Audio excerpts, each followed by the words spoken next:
민중의 소리 이완배 기자 함께하겠습니다. 이완배 기자님. 네, 안녕하십니까. 네, 새해 복 많이 받으십시오. 예, 청취자 여러분들도 새해 복 많이 받으시고 김용민 PD님도 새해 복 많이 받으십시오. 감사합니다. 2020년의 첫 번째 방송이 되겠네요. 이번 주 마지막 방송이면서. 네, 그렇습니다.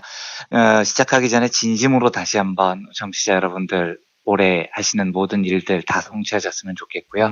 올 한 해에는 모두에게 민중들의 축복이 가득한 멋진 한 해가 됐으면 합니다. 네, 오늘 새해 첫 방송으로 뭘 할까 고민을 했는데 네, 몇 가지 생각났던 걸 조금 뒤로 미루고요. 네. 1월 1일에 많은 화제가 됐던 JTBC 신년 토론회 이야기로 첫 방송을 열어볼까 합니다. 다들 아시겠지만 윤건 교수, 유시민 작가, 정준희 교수, 이창현 교수 네 분이 참여한 이 토론회가 엄청난 화제였던 모양이에요. 저는 나중에 녹화 방송분을 봤습니다. 아주 굉장히 재밌게 봤어요, 저는. 네. 미리 말씀드리지만 저는 이 수준 높은 고수들의 토론에서 누가 옳고 누가 그르다 이런 이야기를 하려는 게 아닙니다. 제가 그럴 수준도 되지 않고요. 아이, 별 말씀을. 다만 토론 내용 중에 전문가의 권위에 대해서는 한 말씀 드리고 싶은 게 있어서 이 부분에 대한 이야기를 나눠보겠습니다. 토론에서는 계속 레거시 미디어라고 표현을 하던데 그냥 전통적인 언론을 말하는 거죠. 대중이 전통적 언론을 기레기라고 표현하는 방식에 대한 토론이 있었습니다. 네. 여기에 대해서 정준희 교수가 이게 기레기, 기자들만의 문제냐, 판내기, 겁내기 등등등 여러 종류의 권위를 지닌 전문가에 대해서 대중들이 거부감을 나타내고 있는 거다. 그러니까 이 이유를 보는 게 중요하다. 그동안 폐쇄성과 엘리트 의식으로 무장했던 권위에 대해서 대중들의 비판적 목소리가 이런 멸칭으로 표현된 것이다. 왜 대중들이 이런 멸칭을 사용하는지 고민하는 게 중요하다. 이런 발언을 했습니다. 네. 이에 대해서 진중권 교수가 나는 권위주의가 무너지는 것에는 찬성하고 거기에 내가 앞장섰던 사람이다. 그런데 문제는 권위주의와 더불어서 권위까지 무너졌다는 게 중요하다. 사람들이 전문가 얘기를 믿지를 않는다. 옳든 그르든 안 믿는다. 이런 주장을 합니다. 근데 이 대목은 조금 생각을 해볼 필요가 있습니다. 네. 그러니까 일단 진중권 교수의 이야기는 대중들이 전문가의 권위는 믿어줘야 한다라는 전제가 있는 거죠. 그러면 그 토론장에서 진중권 교수는 예를 들면 미디어로 박사까지 받으신 정준희 교수가 이야기를 하면 그대로 믿어야 되는 건가요? 그러네요. 예, 그러니까 누가 봐도 미디어로 박사학위까지 받은 정준희 교수가 그 분야의 더 전문가잖아요. 그 권위를 무조건 인정해야 하냐는 겁니다. 예. 아니죠. 당연히 반론을 할 수 있습니다. 진중권 교수 본인도 반론을 했으니까요. 또 대중들이 전문가의 말, 권위를 믿지 않는다. 이 표현 자체도 사실이 아니에요. 왜냐하면 지금 진중권 교수가 비판하는 예를 들어서 뭐 알릴레오를 지지하는 많은 시민들 같은 경우는 정준희 교수의 말을 잘 믿거든요. 정준희 교수는 전문가고 그 권위를 인정받죠. 그러니까 정확하게 표현을 하자면 대중들은 올바른 전문가의 표현, 이제 이 표현이 마음에 안 든다면 혹은 대중들은 자기 생각에 세상을 바로 해석해 준다고 믿는 전문가의 권위는 믿는 겁니다. 그러니까 자기 생각에 잘못된 전문가의 표현이나 혹은 자기 생각에 세상을 잘못 해석해 주는 그 전문가의 권위를 믿지 않을 뿐이죠. 네. 그리고 이건 매우 올바른 태도이기도 합니다. 왜냐하면 진중권 교수도 그렇게 하잖아요. 그러니까 정준희 교수가 말해도 본인은 안 믿잖아요. 정준희 교수 말이 옳다고 생각하지 않으니까요. 그런 겁니다. 그러니까 아무리 전문가가 이야기를 해도 자기가 보기에 아닌 건 아닌 겁니다. 그리고 그런 판단을 할 자격이 누구에게나 있는 겁니다. 그래서 저는 미학을 전공하신 진중권 교수께서 미디어를 전공하신 정준희 교수 권위에 반기를 들 자격이 충분히 있다고 생각을 하는 사람입니다. 그럼 이제 굉장히 간단한 문제인데 왜 저런 말이 나왔을까요를 상상을 해봐야 됩니다. 그러니까 제 추측이지만 저는 대중들이 전문가의 말을 믿지 않는다라는 진중권 교수의 이야기는 사실 대중들이 지금 내 말을 믿지 않는다 이 이야기를 하고 싶은 거라고 봅니다. 예. 그러니까 내가 전문가인데 왜 내 말을 안 들어 이거죠. 그러면 그걸 저는 나는 충분한 지식을 가지고 있고 충분한 논거를 들어서 알아들을 수 있을 만큼 설명을 했는데 대중들이 왜 내 권위를 믿지 않는 거야. 내 말을 못 알아들어서 나는 화가 났어. 이렇게 이야기를 하면 맞는 건데요. 대중들이 전문가의 권위를 통째로 존중하지 않는다. 왜 전문가의 권위를 존중 안 하는 거냐 이렇게 표현을 해버리면 논리가 너무 이상해져 버리는 겁니다. 그러니까 지금 그 논리를 언론 미디어 분야에 갖다 대니까 어떤 일이 벌어져 버렸나요? 전통 미디어는 취재도 하고 데스크도 보고 교열도 보고 그래서 지금 이 사람들이 엄청난 보도의 전문가들이 돼버린 겁니다. 근데 왜 전문가의 말을 안 믿고 알릴레오 같은 걸 믿고 자빠졌느냐 이런 논리가 나와버리죠. 그런데 제가 거기 10년 있어봐서 아는데 취재도 하고 데스크도 보고 교열도 보는 그 전문적이라는 과정이 진짜 엿도 아닌 전문성이거든요. 그러니까 저는 거기 10년 있는 동안 마피아 조직에서 싸우는 느낌이었습니다. 전문가는 전문가 맞아요. 무슨 전문가냐? 마음에 안 드는 놈 줘 패는데 전문가들입니다. 그래서 저한테 그 전문성을 인정하고 그 권위를 인정하라고 하면 저는 못하겠거든요. 근데 여기서 이제 중요해집니다. 저는 그 권위를 인정 못하고 진중권 교수는 그 권위를 인정하죠. 차이가 있어요. 근데 여기서 논쟁이 붙었을 때 그 이유와 설명에 대한 논쟁이 아니라 왜 기존 언론의 전문적인 권위를 인정 안 하냐 이렇게 이야기를 해버리면 이게 진짜 웃겨져 버립니다. 그럼 만약에 제가 그 대목에서 진 교수님 전통 미디어에 대해서 뭘 아세요? 나는 10년 동안 거기서 일을 해본 전문가입니다. 진 교수님 나만큼 기사 써봤어요? 나만큼 취재해봤냐고요? 거기서 10년간 일을 한 전문가인 이완배의 권위를 믿어야죠. 라고 말을 하면 진중권 교수가 저의 권위를 수긍하시겠냐고요. 안 하실 거잖아요. 그러니까 저는 진중권 교수께서 전문가의 권위를 인정하라 이런 말씀하지 마시고 대중들이 그것에 대해서 의심하고 그것에 대해서 분노할 권리를 인정해야 한다는 겁니다. 일단요. 저는 진중권 교수의 개인의 분노를 이해를 해요. 그러니까 진중권 교수 입장에서는 이런 것 같더라고요. 내가 너무 옳고 유시민 이사장이 틀렸어요. 그런데 사람들이 옳은 내 이야기를 듣지 않고 틀린 유시민 이사장의 이야기를 믿는 겁니다. 그래서 화가 났어요. 저는 충분히 화날 수 있다고 생각합니다. 그러면 그걸 그렇게 말을 하고 끝내야지. 이 사태가 대중들이 감히 전문가의 권위를 인정 안 해서 생긴 현상이다. 이걸 이렇게 학문적으로 보편화를 시켜버리면 졸지에 조중동이 전문가가 돼버립니다. 그러네요. 예, 전문가여서 믿어야 되는 매체가 되는 거죠. 그러니까 논쟁을 보면 헛바퀴가 계속 도는 이유가 이겁니다. 신중공 교수는 계속해서 대중들이 자기 보고 싶은 것만 보고 전문가의 말, 그러니까 취재도 하고 데스크도 보는 전통 미디어의 권위를 안 믿는다 이렇게 주장을 하죠. 그러니까 정준희 교수는 그걸 보고 아니 전통 미디어가 보도하는 게 진리라는 보장이 어디 있느냐, 왜 그렇게 확신을 가지시느냐라고 계속 반론을 합니다. 그럼 진중권 교수는 다시 그게 권위 있는 미디어의 보도니까 믿어야지 이렇게 답을 해요. 그럼 정준희 교수는 다시 아니 권위가 있다고 그걸 진리라고 어떻게 믿느냐고요 라고 계속 반론을 하잖아요. 네. 계속 반복되다 보니 결국 진중권 교수 입에서는 그게 왜 진리냐고요? 내가 아니까요. 내가 진리라고 생각하니까 진리죠. 지금 이제 이런 이상한 뉘앙스의 말이 다 버리는 겁니다. 그 말이에요. 네. 둘째로 저는 혹시 진중권 교수께서 전문가의 권위라는 것이 뭔가 하나의 고결한 진리에 가까운 것이 있다고 생각하시는지 진짜 궁금해요. 저는 진 교수가 그렇게 생각할 리가 없다고 믿는데 토론회 때 일관된 주장은 계속 그런 뉘앙스였거든요. 그런데 그게 그럴 수가 없잖아요. 예를 들어서 지금 나라 빚을 늘려야 됩니까? 줄여야 됩니까? 이걸 잘 몰라서 전문가들한테 물어봅니다. 하버드 나오고 런던 정치경제대학원 나온 사람들 혹은 뭐 더 심하게 노벨 경제학상 받은 사람들 세상 최고 전문가들한테 물어보자고요. 결론이 하나로 절대 일치하지 않습니다. 그럼 이때는 어떤 전문가의 권위를 인정해야 됩니까? 혹은 대체적으로 전문가들의 견해가 일치할 때도 있습니다. 이걸 학계에서 주류라고 부릅니다.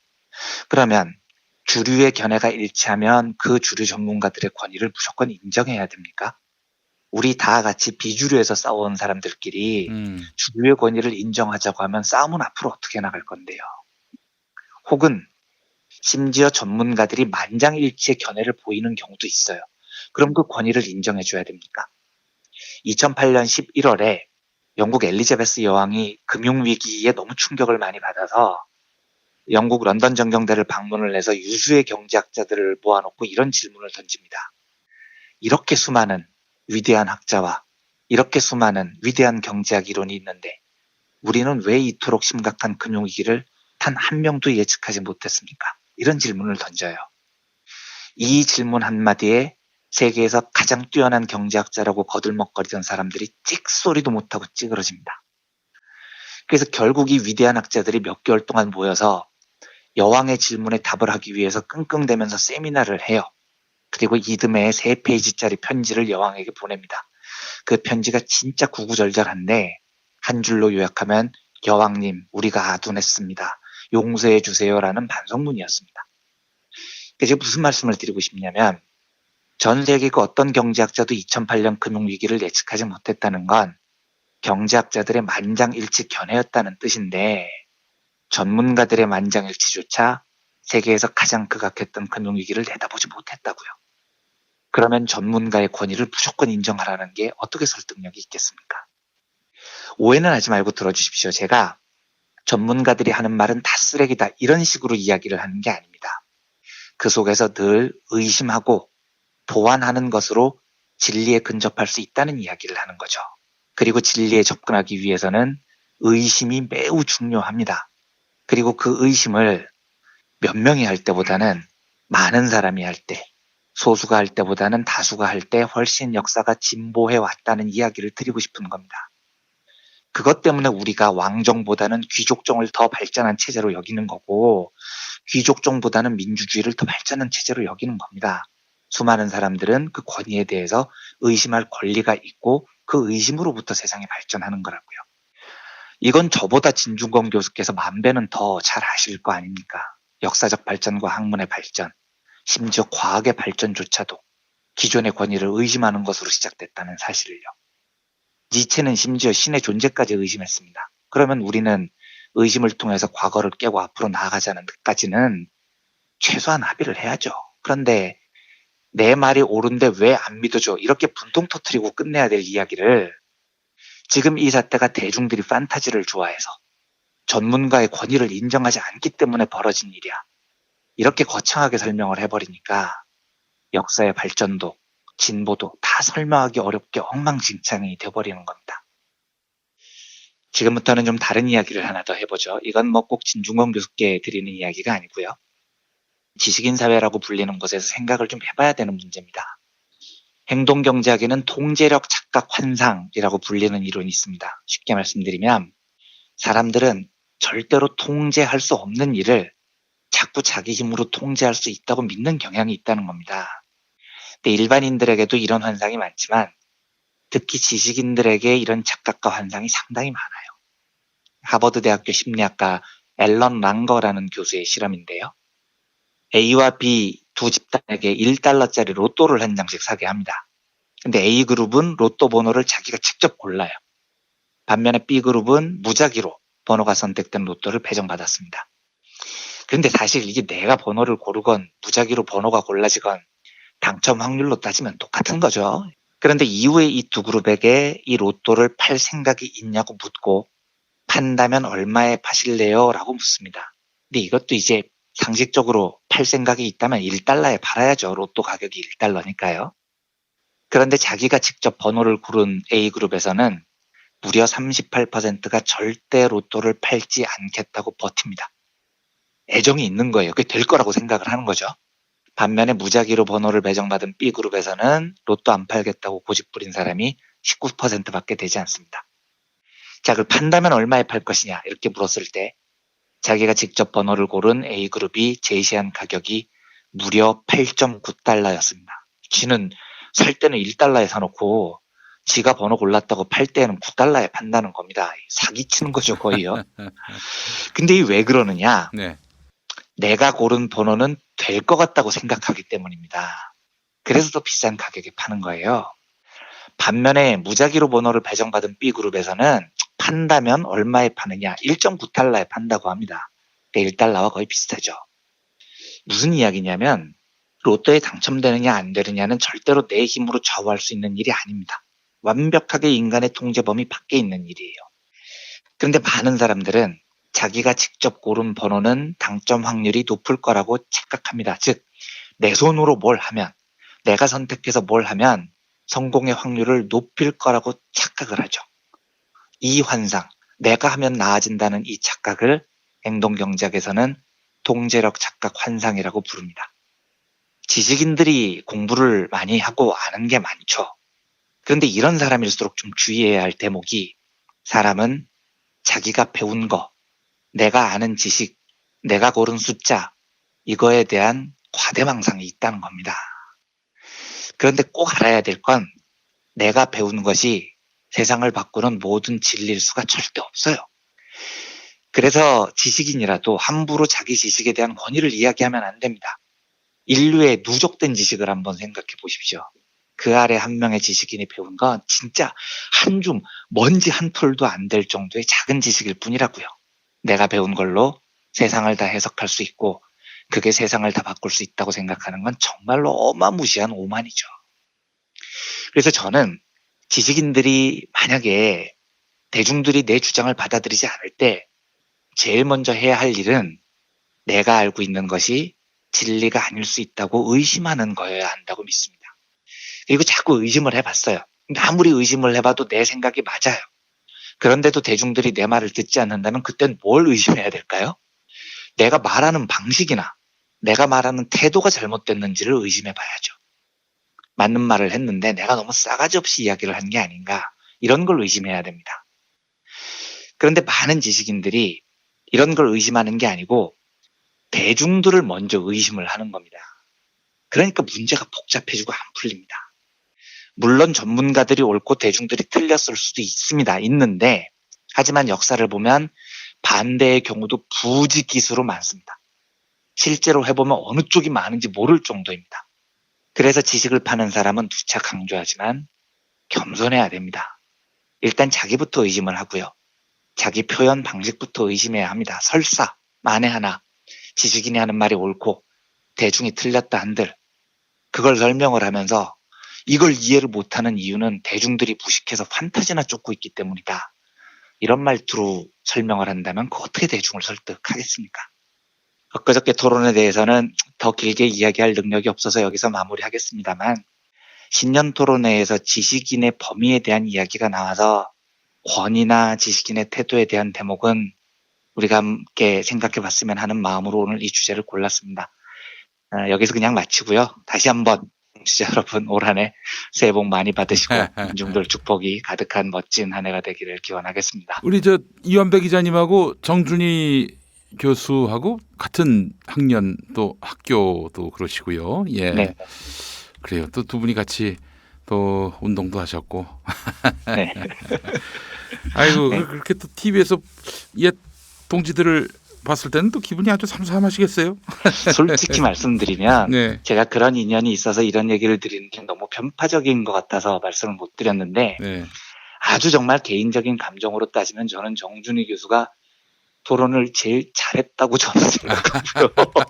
너무 멋있더라고요. 원래 멋있는 친구인 줄 알았는데 네. 너무 멋있어서 굉장히 기분이 좋았습니다. 네. 아, 정말 얼마나 섹시합니까, 정말. 네, 아주 참 똑똑하고 정의롭기 쉽지 않은데 하여튼 예. 저는 정준희 교수 보고 너무너무 행복해지더라고요. 근데 이건 개인적인 감정입니다. 예. 팔이 안으로 굽는 거죠. 아유, 어떻습니까? 예, 알겠습니다. 이한배 기자님 오늘 말씀 잘 들었습니다. 네, 감사합니다. 기